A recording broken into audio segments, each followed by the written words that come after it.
Hi everybody, this is Mrs. Lehman again. I just wanted to do another quick video for today to help some people out who are struggling with their homework on pages 30 at the bottom through 31, parts E through G. The examples that we gave in class simplified down to one part juice, and then it had a varying amount of water for each ratio table. When we look at part E here, it says the next day each of the three people made juice again, but this time they were making apple juice. Whose juice has the greatest water to juice concentrate ratio, and whose juice would taste the strongest? Be sure to justify your answer. So first of all, that is the thing that you have to answer, so we should underline that. So we want to figure out who has the greatest water to juice ratio and whose juice would taste the strongest. And we're going to write that answer somewhere up at, depending on where yours is printed. I think yours is actually on the bottom of your page. Just make space to write a sentence somewhere. It says Laredo's juice has 12 parts water, 2 parts juice. Franca's juice 15 to 6, and Milton's juice 16 to 6. So when we look at these different juices, we notice that what you want to do is you want to look for common numbers within the same column. So for example, if you look at Laredo's juice, he's got 2, 3, 5, and 7, and none of those are in Franca's or Milton's juice concentrate column, right? But when you look at Franca and Milton's, if you notice right here, I'll circle it in red, they both have a juice concentrate ratio of, they have the 6 for their juice. The water is different. So we really want to make sure that Laredo's juice has 6 so we can see how it compares to Franca and Milton. So that would be right here in this table, and we don't see that info there. So what we can do is think of this ratio as a fraction. We have 12 to 2. We want that juice, which was down here at the bottom, to be 6. So when you set it up like a proportion, you would see what the connection is to get from 2 to 6. That would be times 3. So if you take 12 times 3, that's going to give you 36. So now it's really easy to compare. So if he had 36 cups of water, for example, and 6 cups of juice, how does that compare to someone who only put 15 cups of water or someone who put 16 cups of water, all with the same amount of juice?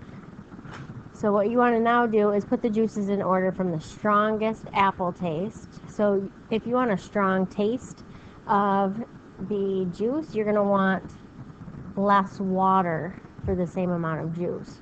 So now we're comparing 36 to 6 with this and with this.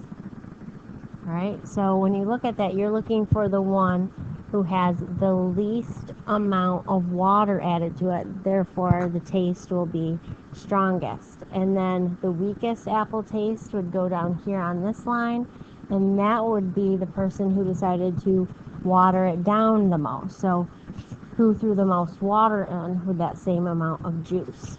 Hopefully this helps you out a little bit as you're doing your homework. If you want to think about it like comparing fractions, you need to make sure you have a common denominator in order to do that. And that's essentially the same thing we're doing here. And our juice concentrate was our common denominator. And we have 2 that already match, but we were missing Laredo's common denominator or a common amount of juice. You can go through here and answer these questions. What ratio is used to create each table? So again, you're going to just simplify those ratios down. You're looking for the value of each table. So what does that simplify down to? So for example, 16 to 6 would simplify down to what? All right, and this would be, whatever that simplifies down to would be your answer for the value of the ratio. And then just a few more questions asking you to explain yourself. If you look at F, it says Max and Sheila are making orange juice. Max has mixed 15 cups of water with 4 cups of juice. So let's say we've got Max, he's got 15 cups of water, and for the juice, he has 4 cups, all right? And then we're going to compare that to Sheila, who has water was 8, juice was 3.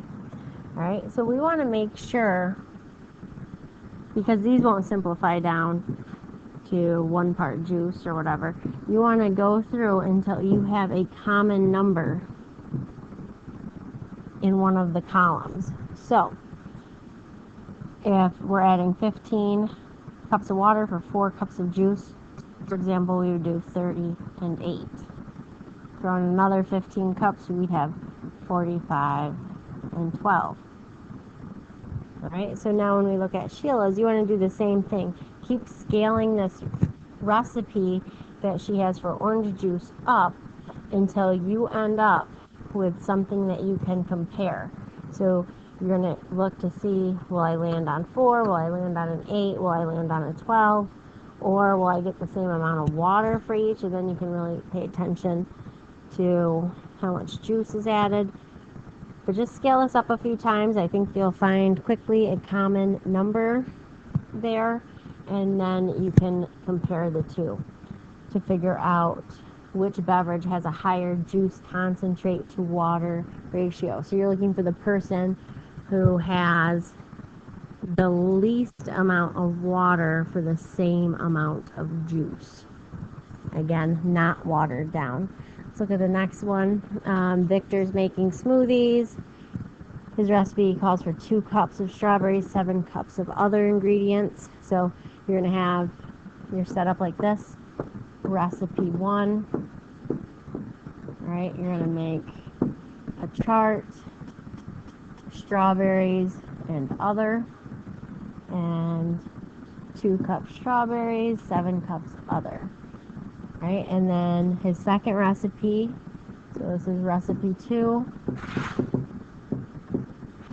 All right, that we have strawberries and other, and he is going to have 3 cups of strawberries and 9 cups of other things.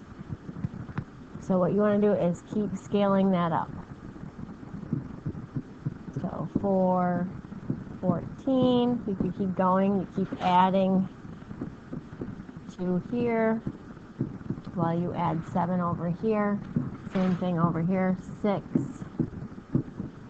because you added 3 here, add another 9, 18, all right, and keep going until you get a number that is the same. I'm going to give you a hint here. If you add another 2, that's going to be 6. We have to add another 7 here. It'd be 21. You'll notice right here there's a 6. Right here there's a 6, right?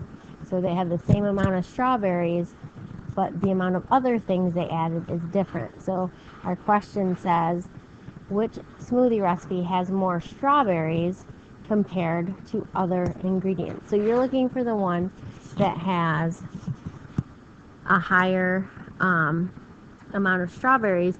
So you would be looking for the smaller amount of other ingredients added to it. All right, because you want more of a strawberry taste going on, apparently. Okay, hopefully this helps. Do your best, guys. I will see you tomorrow. If you have questions, don't worry, we will go over it more in class.